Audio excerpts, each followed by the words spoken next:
but it can also keep your writing fresh, keep your writing full of energy, and make sure you turn out a quality piece while you're working on it. Leaders Press is a USA Today and Wall Street Journal best-selling press with traditional distribution via Simon & Schuster. Thanks to their work, more than 500 entrepreneurs have been able to share their stories with the world, and 133 of their authors have become USA Today and Wall Street Journal best-selling authors in their own right. If you'd like to discover which type of book would best suit you, go to leaderspress.com/reveal.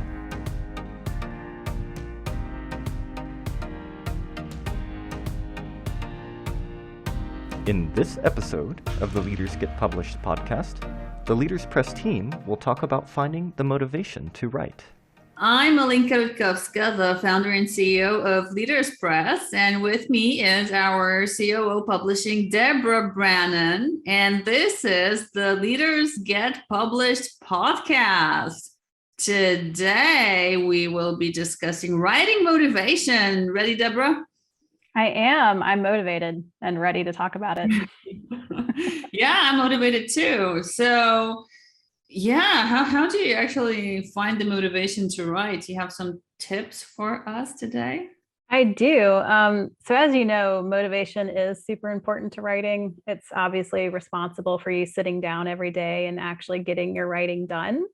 But it can also keep your writing fresh, keep your writing full of energy, and make sure you turn out a quality piece while you're working on it.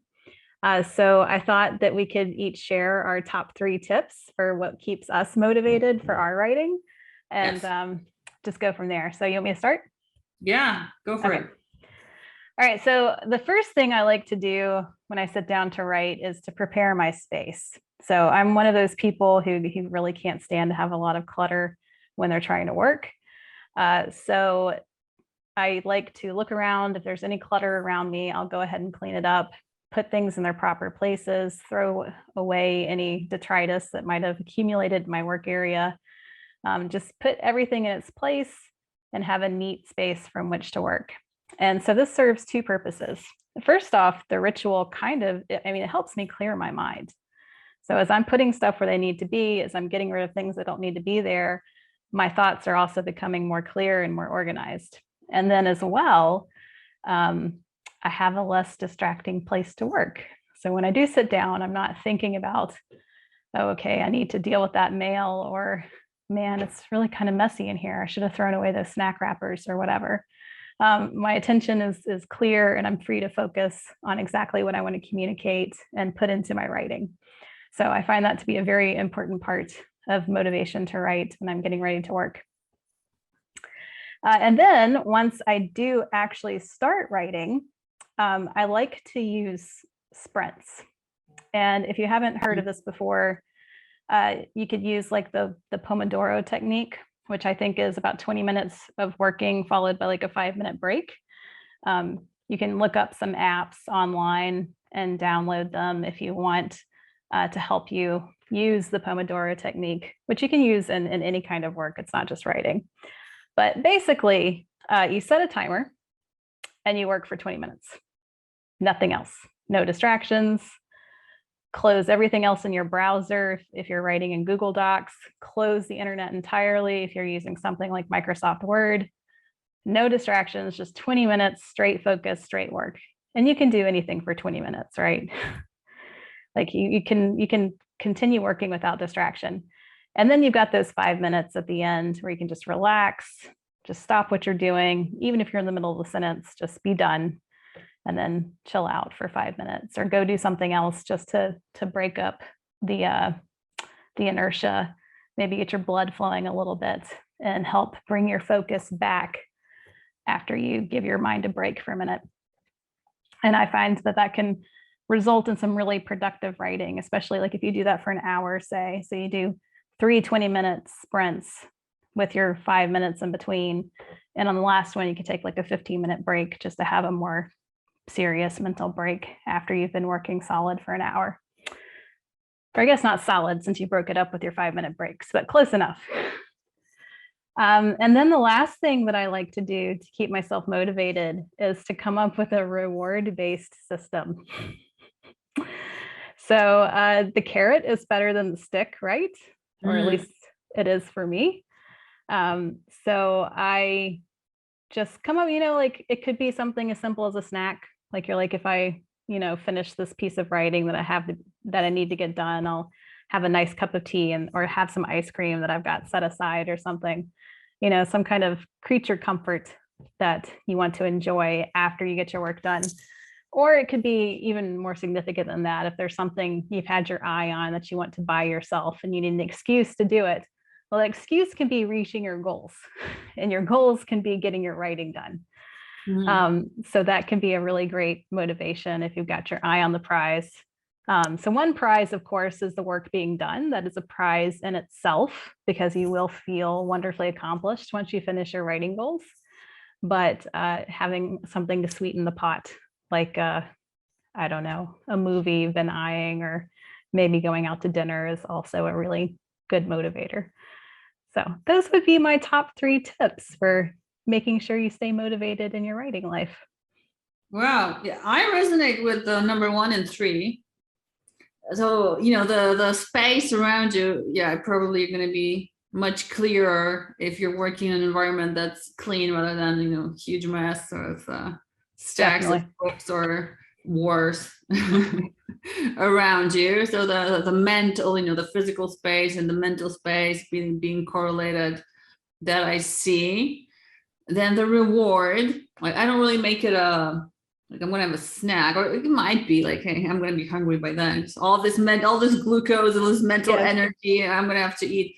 But like even a break, doing something sporty or going out, that yes, absolutely.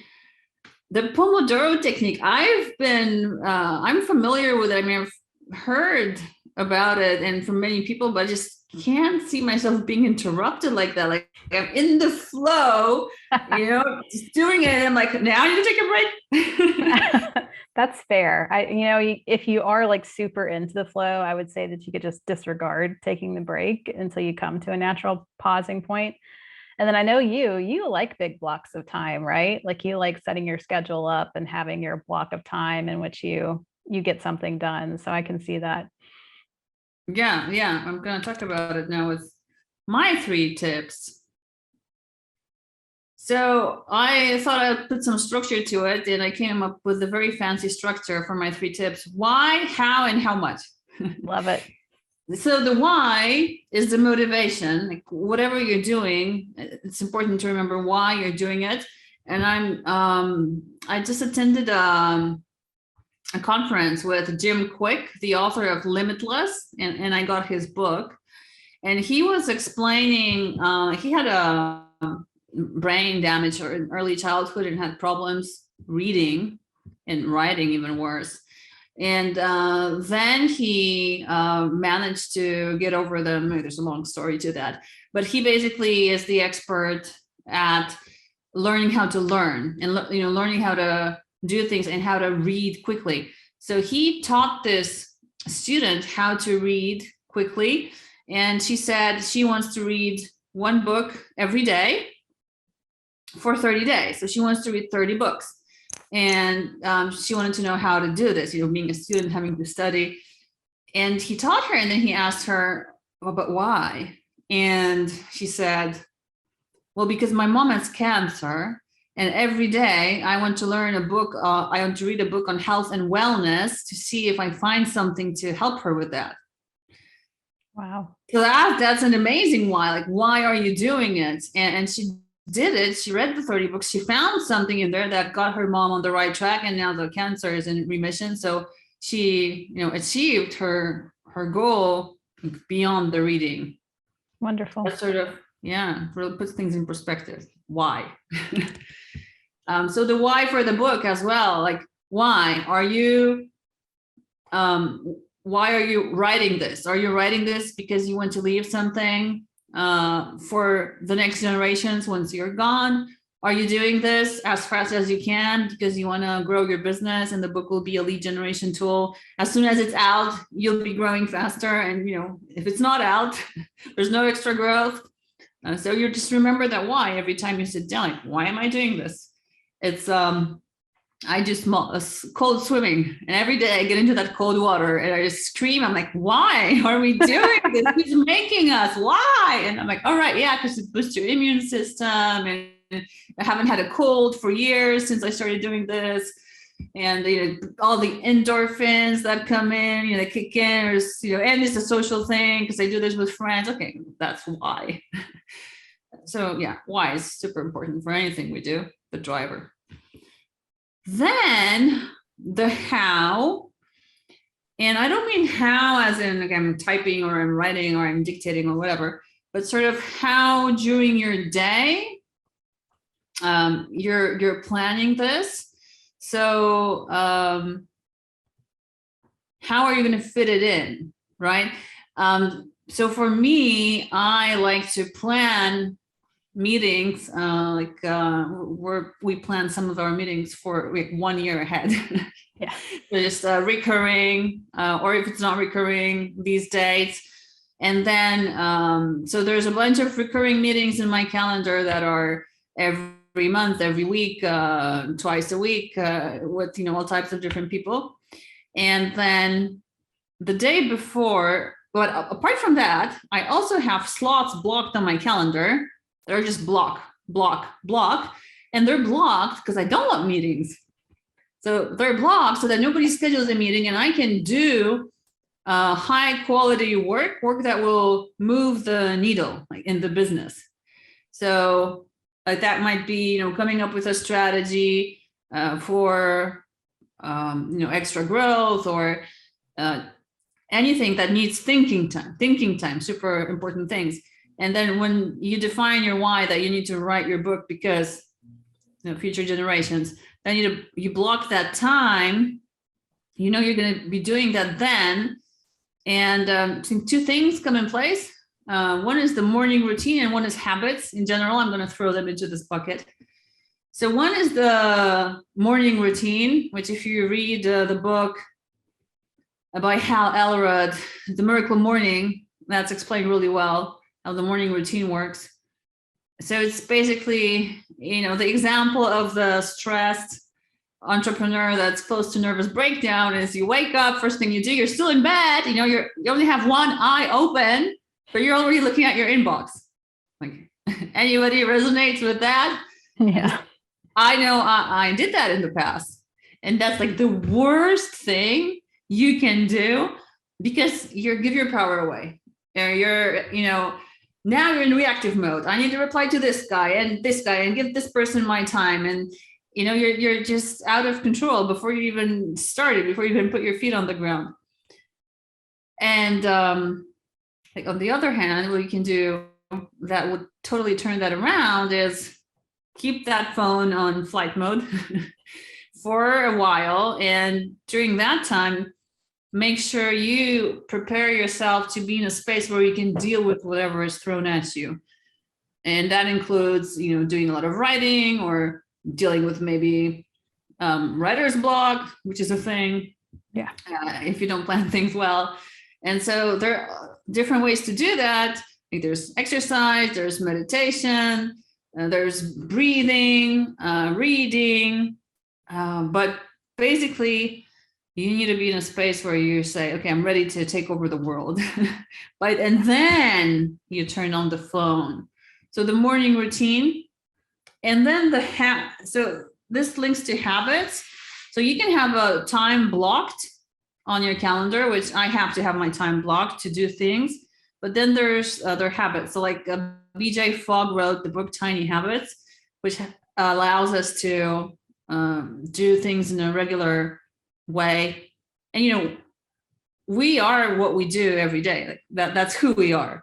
So a tiny habit would be, for example, as soon as I sit down at my computer, I open up Microsoft Word, okay? Not the emails. And I write the first sentence. And then you're going to be doing that. And then you could have another habit. As soon as I finish my writing, I go to my inbox. So these little rules that you respect. So that's the how. Then we'll get into how much. So how much is, you probably have a timeline to write the book. If you don't, it's really just a wish, right? You just hope you're going to get it done sometime. So it has to be a SMART goal. SMART being specific, measurable, achievable, relevant, and time bound. So if you know that you want to write like a 50,000 word book, which people do during NaNoWriMo in November, National Novel Writing Month, Yes. then you're going to divide that by 30 days. And you know that 50,000 divided by 30 is about 1,700. And then you probably know that, okay, let's say it takes you an hour and a half to write 1,700 words. So you're going to say every day, I'm going to sit down for 90 minutes from 9 to 10:30 and write my 1,700 words. So it's smart because it's specific. You know exactly how much time, how many words. It's measurable. You can measure the time, measure the word count. Achievable. Are you able to spend an hour and a half? If you are, it's achievable. It's relevant. That's the why.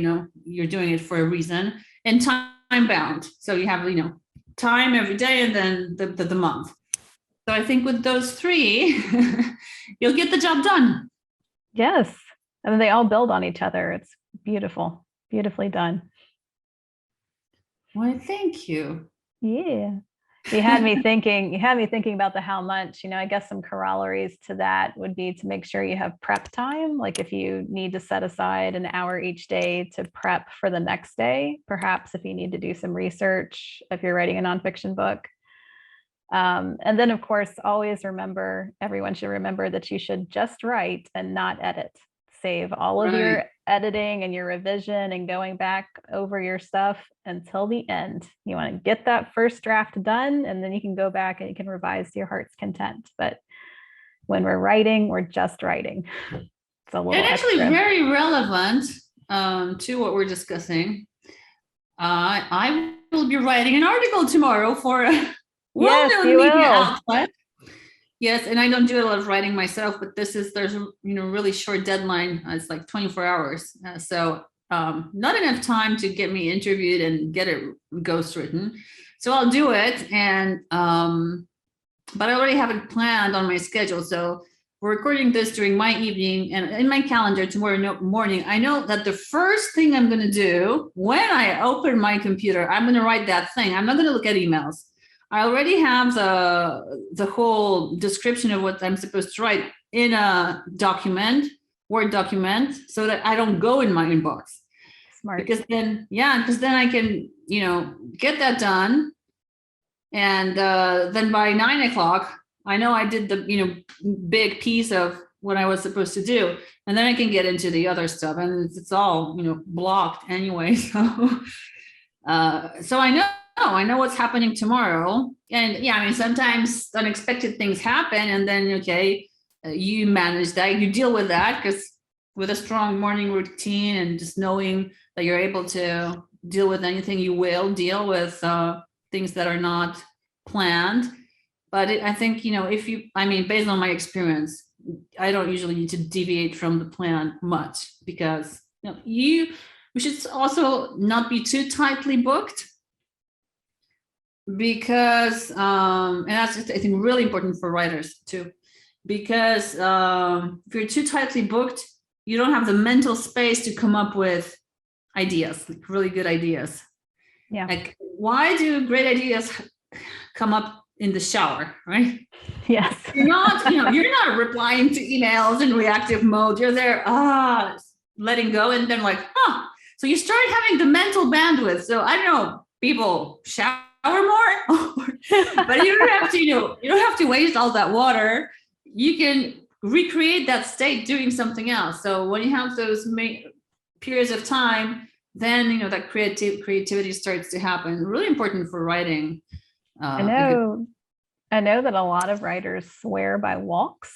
So they'll take some nice long walks every day to really let the thoughts marinate and to clear their heads and to bring the focus back. So that could be a way to save water and get your steps in every day. Just make sure you go for a walk.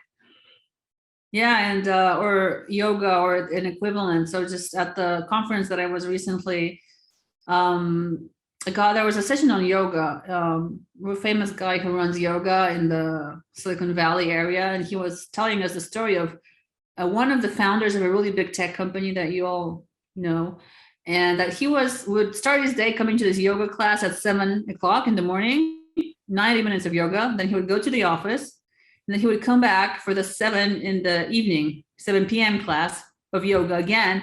And he would say that all his problems, all the things that were, all the fires that he had to put out, he would resolve it during that yoga session in the morning or in the evening. And that's how he was able to build that company to an incredible size, and, also himself stay balanced, because he wasn't in meetings and in a reactive mode. He was there just really connecting with himself. So whatever works, if it's 2 sessions of yoga a day, cold swims, or 5 showers a day, whatever it takes.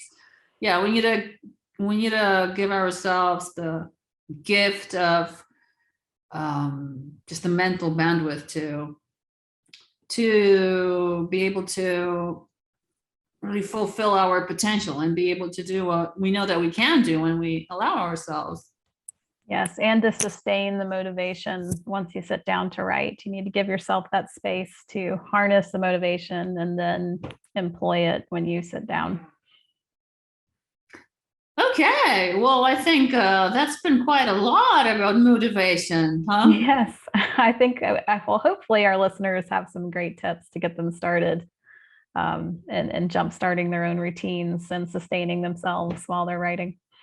Okay, fantastic. So just recapping, we said the space that you work in, the Pomodoro technique, the reward, and then the why, how, and how much. Yep, that should take you through.